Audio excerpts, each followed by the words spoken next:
dia, Brasil. Bom dia, turma. Está no ar mais um programa Saúde e Meio Ambiente. Esse programa foi criado por estudantes da Universidade Federal de Sergipe, campus Professor Alberto Carvalho, sendo estas Anita, Ingrid, Elife, Gabriele e Tatiane. E hoje nós vamos tratar sobre o elemento essencial, sendo este a água. E vamos dar um enfoque principalmente na poluição hídrica e todas as suas consequências para a saúde humana. Então, nos acompanhe nos próximos blocos. Como já havia dito, a água ela vai ser um elemento essencial, sendo constituinte do nosso corpo e do planeta como no geral.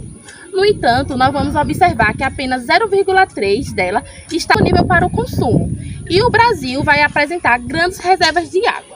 No entanto, a partir de atividades gerais, como a pecuária, a agricultura, a indústria e também no nosso dia a dia, esse recurso ele vai diminuindo sua disponibilidade.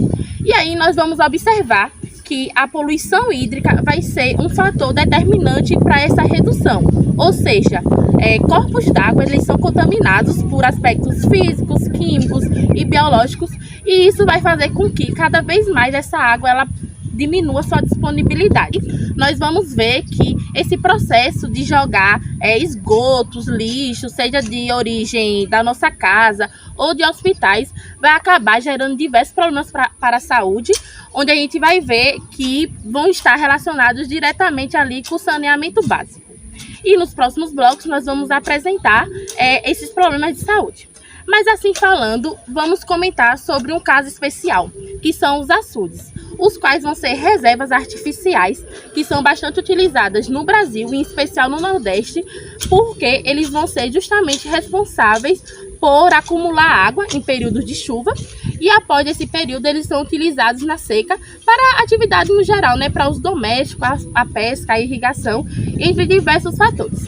E aí nós vamos observar que apesar de todas as partes boas do açude, desse acúmulo de água durante a chuva, eles vão ter algumas consequências, porque no Brasil em especial eles são utilizados para a deposição de rejeito, ou seja, de resíduos destinados para outros locais, eles acabam sendo jogados nesses corpos d'água. E aí a gente vai ver que isso vai gerar diversas consequências, principalmente para as comunidades que vivem em torno dessas localidades que apresentam açudes. E aí, a partir disso, nós vamos observar que, de acordo com a Agência Nacional de Águas, 45% da população brasileira ela não vai ter solução de esgoto, ou seja, na cidade a gente vai observar que não há esse tratamento da água que vão gerar diversas consequências para os seres humanos.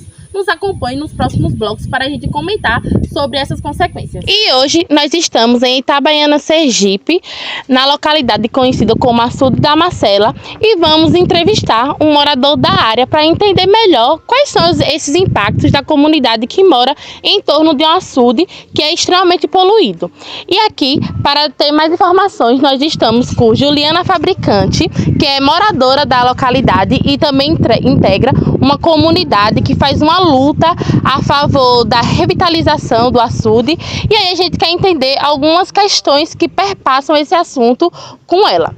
E aí, tudo bem, Juliana? Tudo bem com a senhora? Comigo também. E queria fazer algumas perguntas para você sobre o açude, eu sei que você tem conhecimento sobre ele, E aí eu gostaria de saber quanto tempo a senhora reside aqui na localidade. Moça, eu resido aqui desde que eu era criança, mais ou menos uns 20 anos. Eu me criei aqui. Além disso, eu gostaria de saber se você consome essa água dela ou da Désio. Eu queria saber que você falasse mais sobre o seu consumo da água. Olha, o consumo da água vem mais do açude, porque a Désio aqui é um pouco meio precária, não chega muito aqui, o saneamento é ruim, então nós preferimos consumir a água do açude. Mas você usa para quê essa água? Para lavar roupa, lavar prato, utilizamos para tomar banho também, muitas vezes regar nossas plantas e etc. Mas a água que utilizamos para lavar os pratos, panelas, às vezes nós utilizamos para consumo, para cozinhar alimentos, essas coisas. Outra coisa também que eu gostaria de saber, vocês consomem os animais do açude, Que a gente sabe que muitas pessoas pescam, tem esse costume. Sim, consumimos. E a partir disso, vocês já tiveram alguma consequência, assim, como eu posso explicar para você? Algum dia já teve algum tipo de irritação na pele, alguma diarreia, e vocês perceberam que foi decorrente ao uso da água? Então, decorrente do uso da água, não sei, nós não sabemos, mas por muito tempo minha família teve meio que dor de barriga, as crianças tiveram febre, nós não sabíamos os motivos em si. Mas assim, conhecendo agora que a água é contaminada, né? Você acha que realmente foi, como foi após o uso, que foi realmente causada pela contaminação do açude? Sim, agora a senhora falando, eu tenho toda Então, ideia. pessoal, como nós vemos, né, diversas são as consequências em relação, né, ao uso da água contaminada. E no próximo bloco nós iremos explicar melhor ainda quais são essas doenças, o que elas causam em certas populações. Estamos de volta para mais um bloco e agora iremos falar um pouco sobre as doenças que são causadas devido à poluição hídrica. E também, para vocês terem um conhecimento, a gente vai trazer alguns dados. Sendo que o primeiro deles é que cerca de 7 crianças morrem todos os dias no nosso país vítimas de diarreia. E esse cenário ocorre devido ao consumo de água contaminada. E esse dado ele vem diretamente da Agência Nacional de Saúde. Lá vocês podem encontrar outros dados.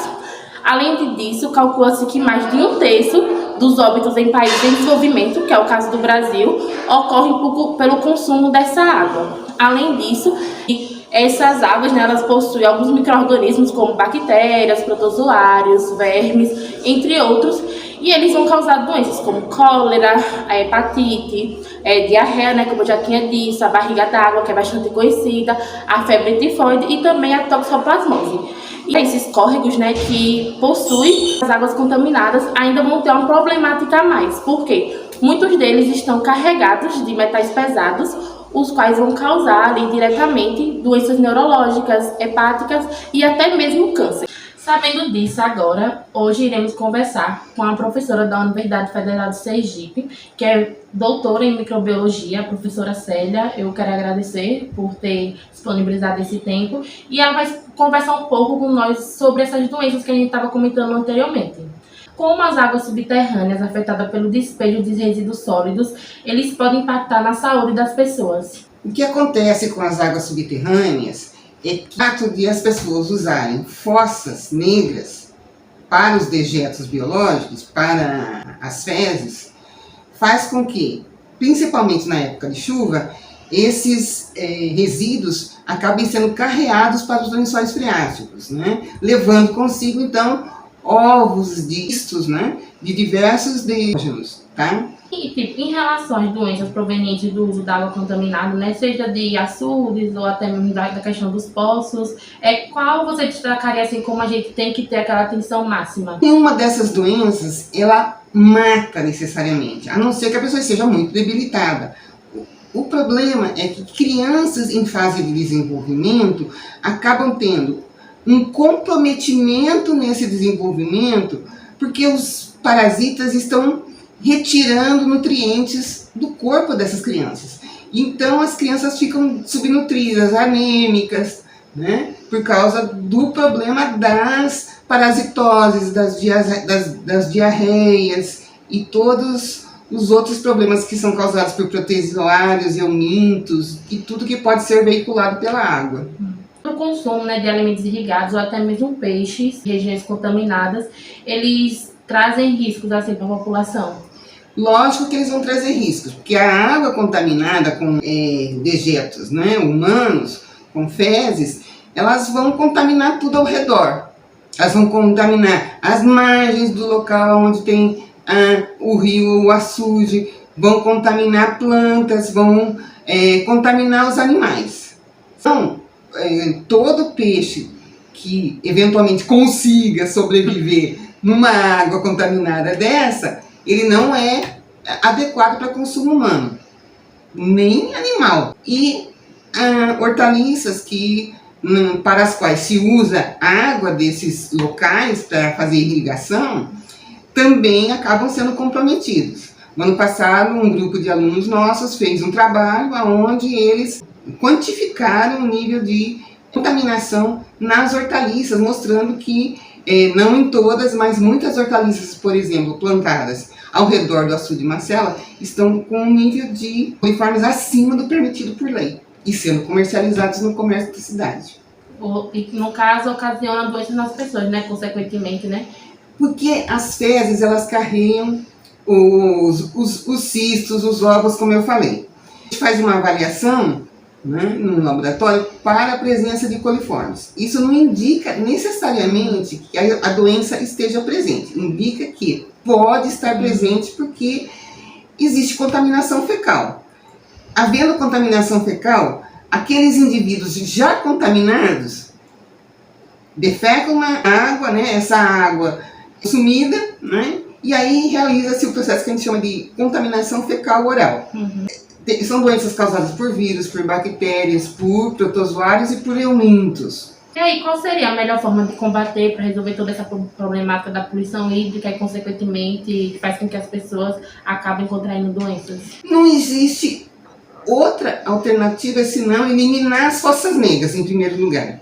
Então, arranjar alternativas mais saudáveis para eliminar os dejetos humanos. O ideal seria que a cidade tivesse a canalização de esgoto. Hoje ela tem, mas esse sistema é parcial, atende apenas a 39% da população de Itabaiana. Então, os outros 61% têm que usar as fossas céticas, construídas de maneira adequada, para que tenham paredes de alvenaria, né? E camadas de areia e pedra para filtrar esse material e não permitir que atinja o lençol freático, enquanto a cidade não evolui para um sistema completo, né, de saneamento, né? Recolhimento. Hoje essa foi a entrevista com a professora e obrigada.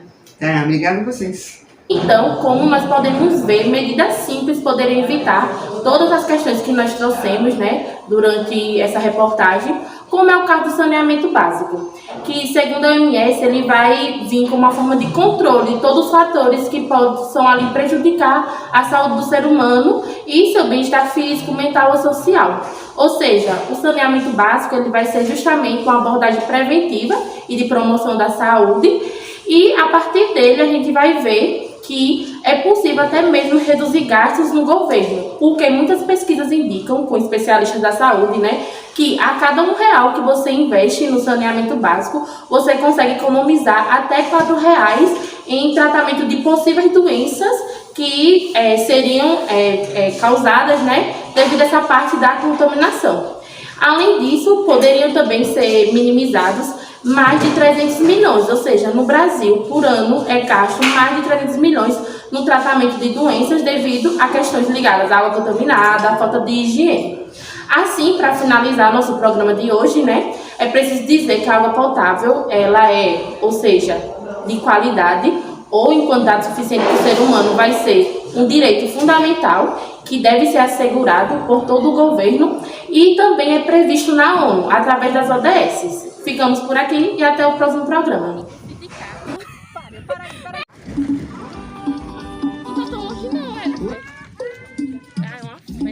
Dá um oi pra câmera! Dá um oi pro Juliano!